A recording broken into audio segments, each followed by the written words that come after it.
Bismillahirrahmanirrahim.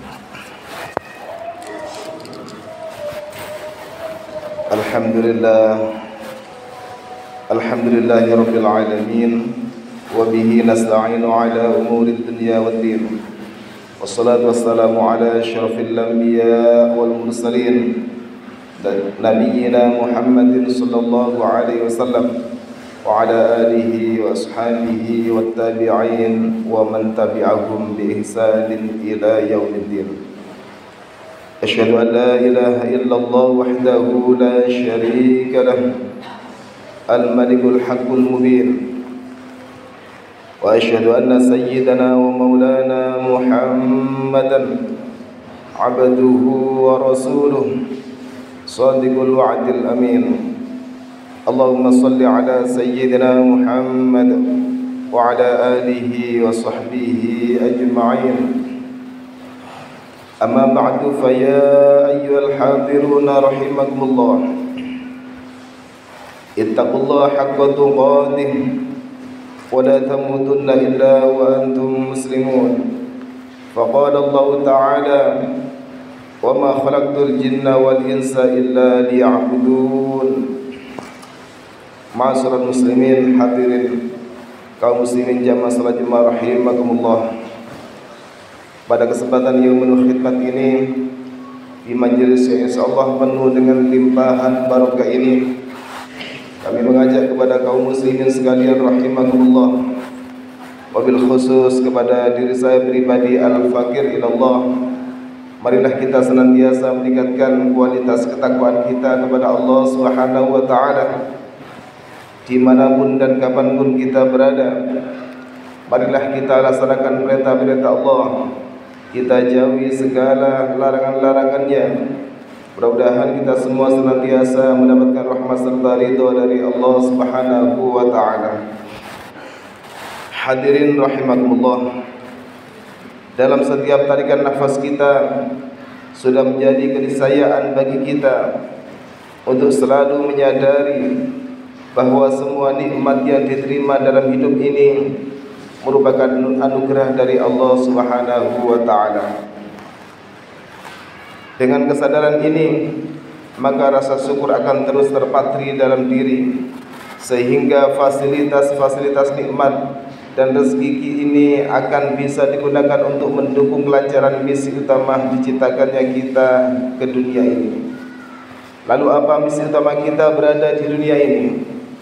Allah telah menegaskan bahawa manusia diciptakan hanya untuk beribadah atau menyembah Allah Subhanahu wa taala, sebagaimana ditegaskan dalam Al-Qur'an surat Az-Zariyat ayat 56, wa ma khalaqtul jinna wal insa illa liya'budun. Tidaklah aku menciptakan jin dan manusia kecuali untuk beribadah kepadaku. Dengan menyadari misi utama kita, maka sudah seharusnya tidak boleh sedikit pun terbersit dalam hati bahawa ibadah yang harus kita lakukan merupakan sebuah beban. Jika ibadah yang kita lakukan dirasa sebagai beban, maka sudah bisa dipastikan akan ada perasaan berat dan enggan untuk beribadah. Kita perlu menyadari bahawa ibadah yang kita lakukan ini merupakan kebutuhan bagi kita untuk memenuhi perintah Allah Subhanahu wa taala. Jika kita menjadikan amalia ibadah kita sebagai sebuah kebutuhan dan diniati dengan benar, maka tidak akan ada perasaan berat dalam hati. Semua akan terasa ringan dilakukan dan nikmat untuk dirasakan. Lebih dari itu, semua ibadah yang kita lakukan dengan niat yang benar akan terasa ringan karena bisa menjadi media untuk menyambungkan frekuensi diri dengan Allah Subhanahu wa taala. Ma'asyiral muslimin, hadirin jamaah salat Jumat rahimakumullah. Niat menjadi salah satu kunci utama dalam mewujudkan kenikmatan dalam beramal dan beribadah. Niat menjadi kunci dalam menentukan kualitas setiap aktivitas dan juga bisa menjadi sumber konsistensi atau keistiqomahan kita dalam menjalankannya. Semua ibadah juga akan dibalas sesuai dengan apa yang diniatkan. Sebagaimana ditegaskan Rasulullah sallallahu alaihi wasallam, innamal a'malu binniyat wa innama likulli imri'in ma nawa. Segala sesuatu tergantung pada niatnya dan setiap orang akan dibalas berdasarkan apa yang ia niatkan. Hadis riwayat Imam Bukhari Muslim. Niat juga akan bisa menentukan nilai dari ibadah yang kita lakukan. Niat bisa diibaratkan seperti angka 1 di depan angka 0. Semua angka 0 akan tidak memiliki nilai walaupun jumlahnya banyak. Namun ketika di depannya diletakkan angka 1, maka angka 0 akan memiliki nilai. Semakin banyak 0 di belakang angka 1, maka akan semakin besar nilai yang dimiliki oleh angka 0 itu. Begitu juga ibadah kita, semua akan tidak ada nilainya ketika ibadah tidak diniati dengan benar. Semakin banyak kita beribadah dengan niatan yang benar, maka semakin tinggi nilai kualitas dan kuantitas ibadah yang kita lakukan. Dengan tingginya nilai ibadah, maka peluang untuk diterima oleh Allah sangatlah tinggi. Dan perlu kita sadari, selain menjadi pembeda antara amal yang bernilai ibadah dan amal yang tidak bernilai ibadah, dalam hadis yang diriwayatkan oleh Imam Al-Baihaqi, Rasulullah SAW juga menegaskan pentingnya posisi niat sampai dengan melebihi pentingnya perbuatan yang dilakukan itu sendiri. Niyatul mu'min khairum min amalihi. Niat seorang mukmin lebih utama daripada amalnya. Kemudian hadis ini juga diperkuat oleh hadis riwayat Imam Bukhari dan Muslim. Innallaha katabal hasanat was sayyi'at, tsumma bayyana dzalik, faman hamma bihasanatin falam ya'malha katabahallahu lahu 'indahu hasanatan kamilah. Fa in huwa hamma biha fa'amaliha katabahallahu lahu 'indahu 'ashra hasanatin ila 700 dhifin ila ad'afin katsira. Sesungguhnya Allah mencatat berbagai kejelekan dan kebaikan, lalu Dia menjelaskannya. Barang siapa yang bertekad untuk melakukan kebaikan lantas tidak bisa terlaksana, maka Allah catat baginya satu kebaikan yang sempurna. Jika ia bertekad lantas bisa ia penuhi dengan melakukannya, maka Allah mencatat baginya 10 kebaikan hingga 700 kali lipatnya sampai lipatan yang banyak.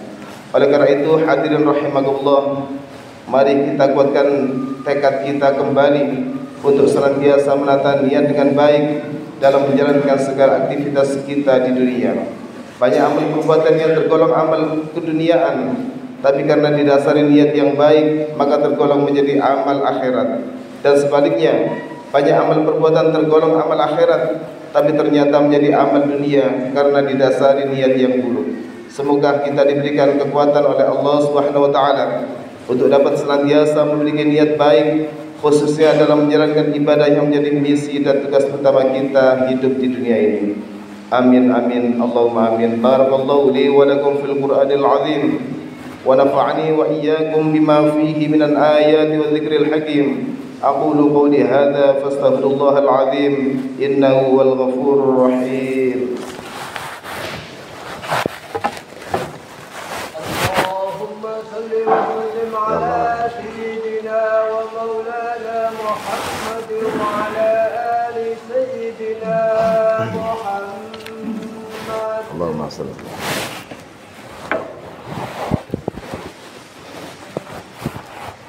Alhamdulillah walhamdulillah thumma alhamdulillah. Asyhadu an la ilaha illallah wahdahu la syarika lah.